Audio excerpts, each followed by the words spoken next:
Mena say so Adom TV Badwam so anopa kase ensem o yensa ka no megina ho sabre na mede asomo ne ensem no de obetie bi ene se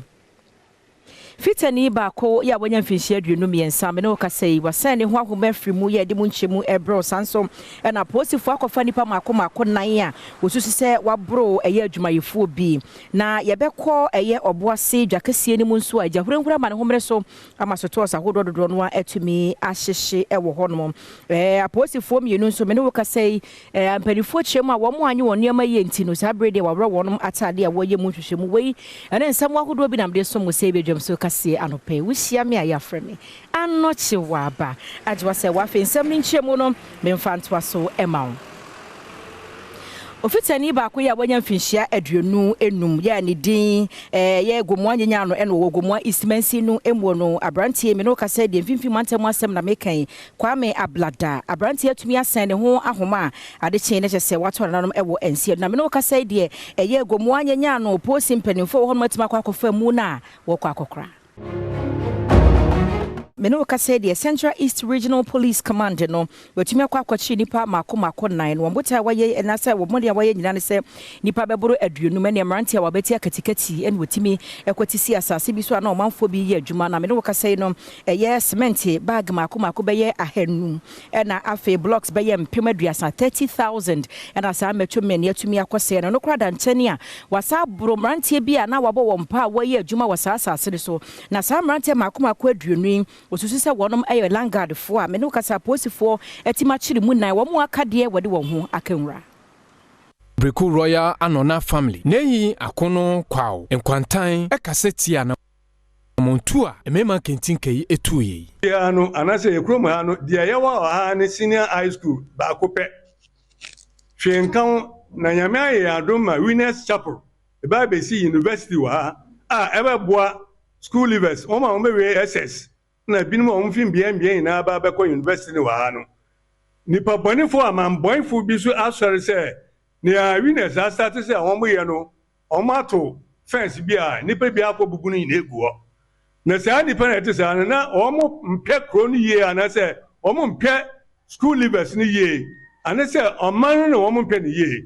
na ye transit a enye ndi ya ama police for official san crofo no no omo ye san crofo na ambra bi a waga na sa so ya se omo di a ebe ye no omo ni omo ndi na we de entansi aye no bugwase kwa masanyaman Mantamu honomo ena yegina na sabre de wutu senya ismensi ni mu ena ye koye kasoa na me no kasei enyina mahoden ho ma kase ni bi atumi ate agwa brantia wanya mfinhia enkron Clement Kumsen na wagina soto obi a woto ade na sabre ho semisi ne wabra enhoma no tigu no so no ne fanyi na ahyehye ama na omanfo susu senya de sa brantia mpo obetumi enya nkwa na omanfo honomo no de wonso ma ne so ne kasoa polyclinica ampanifo tumi ejina ne so sabre de wayi no fie sanso ana maame Agnes ono nso no obe ho mfinhia aduasa ono nso so enhome kakra fa de ho a sede wo munya omuti didi mu no kra no eye omanfo pii nwanwa bebri omo sesan nti ate ya no ana ye na ye dwane fi bebi a ayeteto ya no nti amala aya na set ya light na wa ni na edum ba omo sanso ya no na eye we epeja nti epeja na epla ye nua so boy ba akwan na ejane bi so tutoy ho ejane ba yeso wo ho ejane na ya me sound ejane nse omo soye no se na se titofoma so omo anso light na eye empeja ba omo san so light no so so light na ejane yes me so omo so mo ya homa ni ye na homa na emu awugo no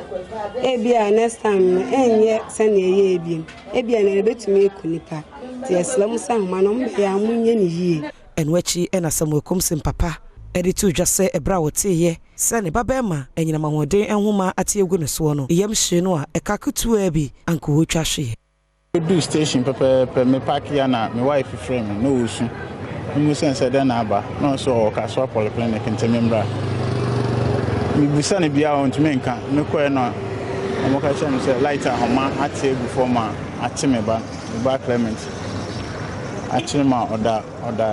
emergency ward ho meko ampa meko hu se ya banage ne nsane ne nan nso we prapa police for na ya bo mama ne mama medical forms esi doctor na obe sign no just say enumere 8 na obeba ti 8 na kona wa sign papa na dia man na mafoforo e wo say etumi Mfimfimfi mantamu ni nkojina wa ya asante mantamu sika krom oboase na rehosem afri ho ba ne seja hurehurei ama ne homne so mo oboase dwakase no atumi ahye adwadifo ene ma hodo na wokyeremu a sotos makoma bebrodunum na atumi ahye na wa bra manfo bia no wani kurotwa wisi no hone santamo ene ya ama ne bofo Isaac no menyo twetwe nkomo no wo kyerese wo hunu se nwusie apie afri baabi ohu ya nseja edi akire se wom na wokyeremu a wo mo atontale ye force no na afei wo mo nso a wotonton provisions millionaire de no wo ho na gya ye frase atumi ahye wo mo ama me no ka sei de ejapade bebre no a na sei ate dia me ye hu se wusie atentema na ye so ye sane bai na eja no ede pa ate sister ba ko no ono oye adwuma wo Time FM ojimi phone no de frɛ adwuma mu e ka kire om se dia esie nie ate ye bai no na dia ekoso no ni wo ma ye betumi aboa wom nyama egugu store ebia be say no ye boy say ye yi nyama no the cause of the fire ne there and ye nim papa there bebre ebi phones ne ebi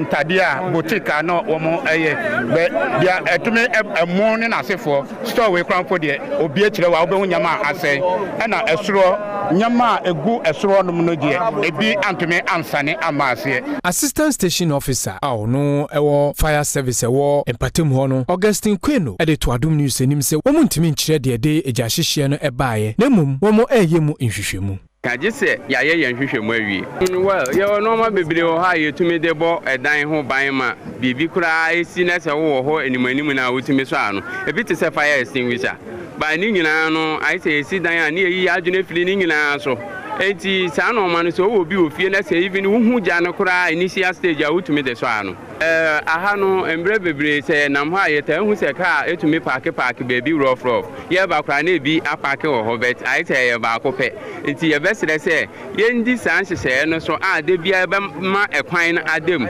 we no esan se ekwan ni dem ti eduru hantem ba e bia ye baby fofra enkan na mo ho se de esiti enti ka no ntumi wura ho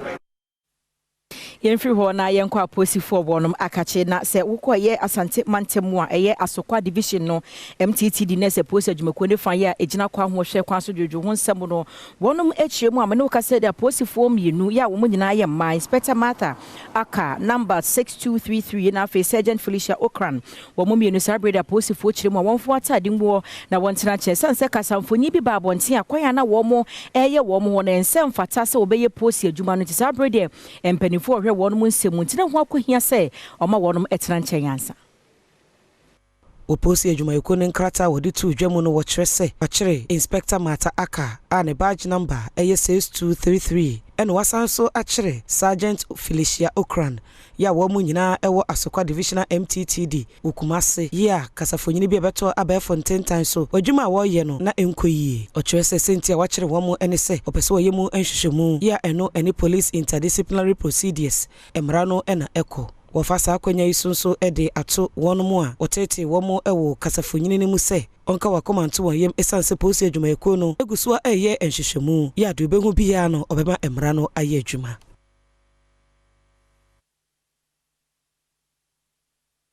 yeko oti mantem no emu na yenyine nim se enche na afimpinu ne aduonu na kogunti afimpinu ne aduonu miensemu na yekro na akopiem woti mantem no emu a mantem ne so afo Joshua Makubu wone Rexek no atwetwe nkomo na wo kyese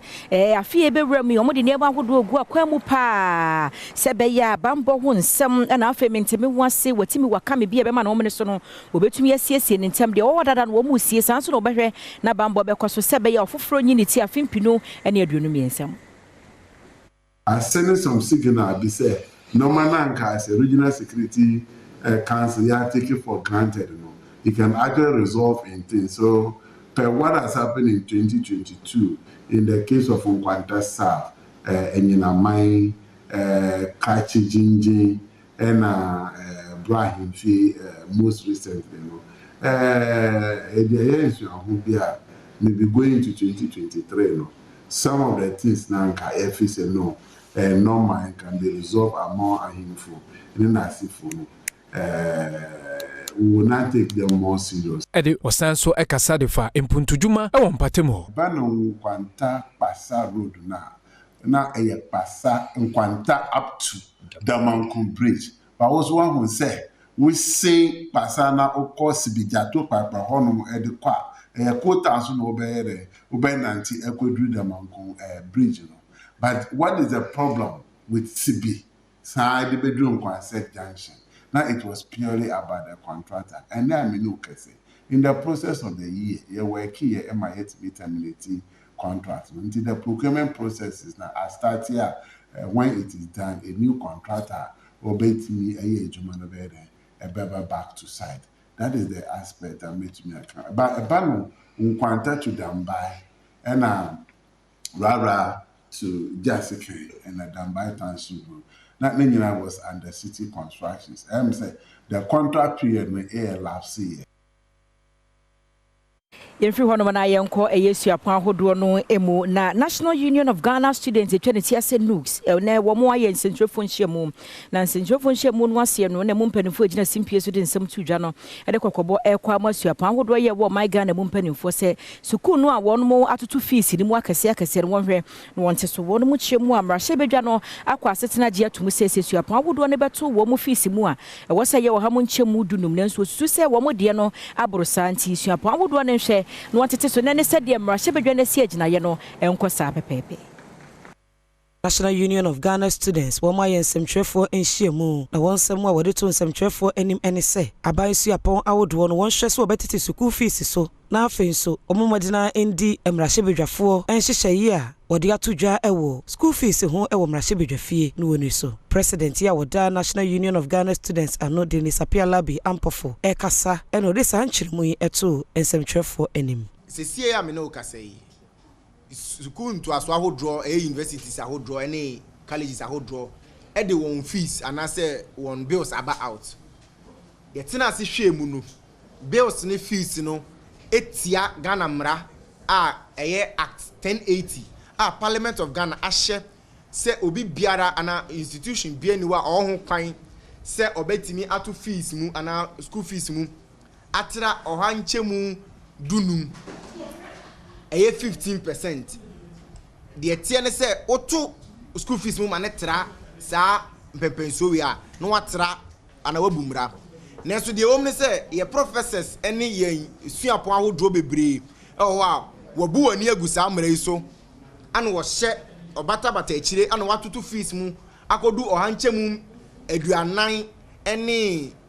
oha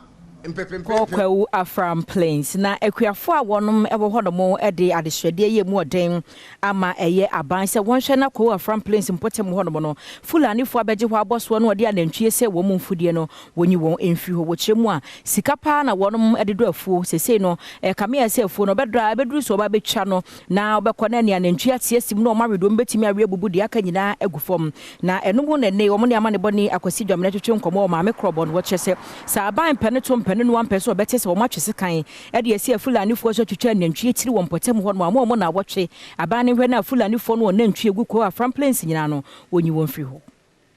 Ekuafo womo maame krobo ewo kowu Afram Plains mpatem ede to Adom News enim se fulani fo a womo ewo mpatem ho no ese womo enu bwai a womo edua ewo mpatem ho no enya de a womo ebehwem amoma to aso edi sansemone no yakasi ene mre ya ne yeboa fi se sesi ameno ka se enro me ko mafom na mi beans ne maburo na o ma wini nyina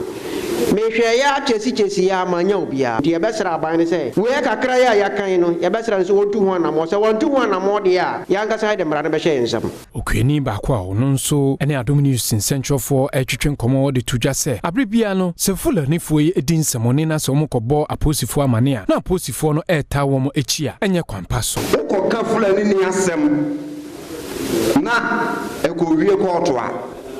woni ne ka fulani me report o wosihu jama mensen Ghana police wa chirisika won chiri nipa na if you dey ntwe kura be fi don kokro mu district de aba akra mpa ese wo gi permit sanye ma we nyina no approach for wo ha commander ne nkofo na ese so mo hwese ebe ye adwuma continue wo maame krobo na na te soda enso nsem odi tudwa na ebi ni subia. Yeah. Now, yeah, your friend in your yen and the Jew. Yeah. So, one, Jackson, let him run messages. Yeah. Let me messages. Yeah, you don't fear. Yeah. And I get to friend. Yeah.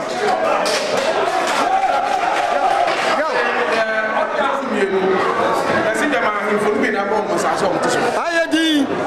I go. Yeah.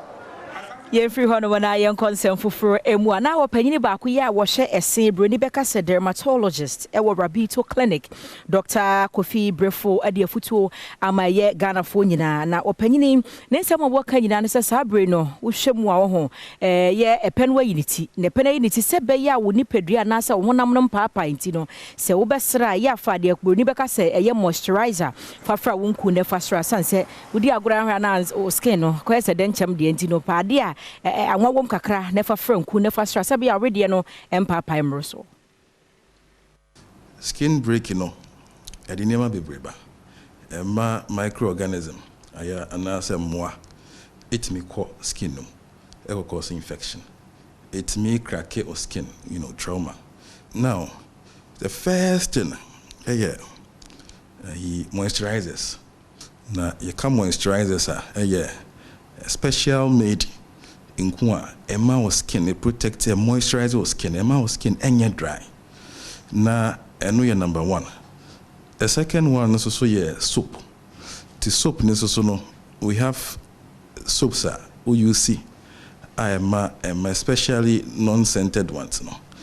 Emma or skin, a moisturizer or skin come out.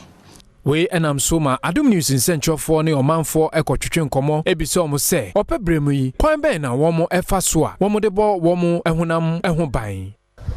For ladies, most of us in here keep this lip gloss with us until the least chance then we use it on our lips. And for your minimum, you drink a lot of water, say fruits so now be dear, to keep you going.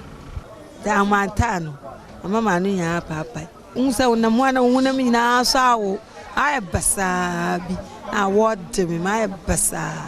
ti anu ne sande na ode be ya ma unipedua na enwo ana wano ne mpaipai nkuto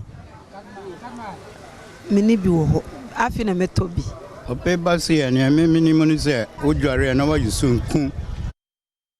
Oba enkra kropom ha sei ya Adom FM ye morning show no eye dwaso ensem na wo mu de asi wodom a wo hwe na mantem akoma kudunsia ni nyina no eye mantem soafo a wo bo ne homode wo mu eto so aba na wo panyina abato no koma no eye enkra pompuni mantem mu esoafo panyini Henry Quarte na wo abra ye to aba ni nyina wie nipa makoma kwaduonum 55 na wo frɛ phone so afi social media platforms ahodo no so no ye bie kwan ni tumu mo manfo to aba ma wonom regional minister no mu nyina to aba ni nyina wie ne ehunu se opanyini Henry Quarte ena wayade pa ya basobode ekwama no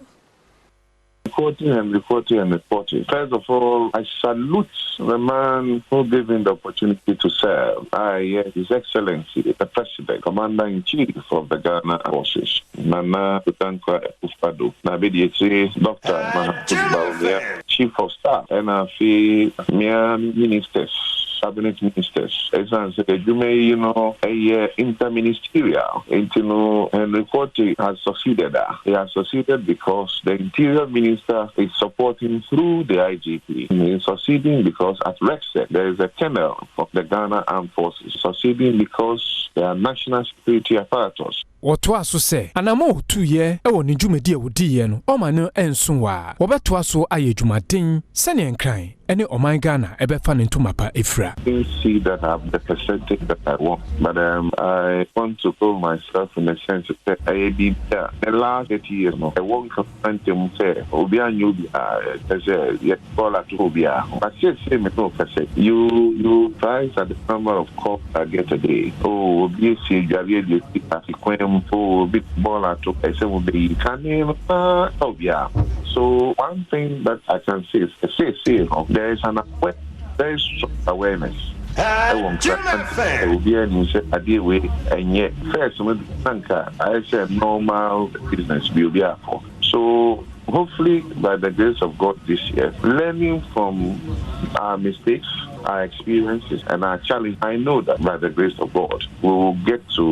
closer to where we get to. by way of paper. And not do that.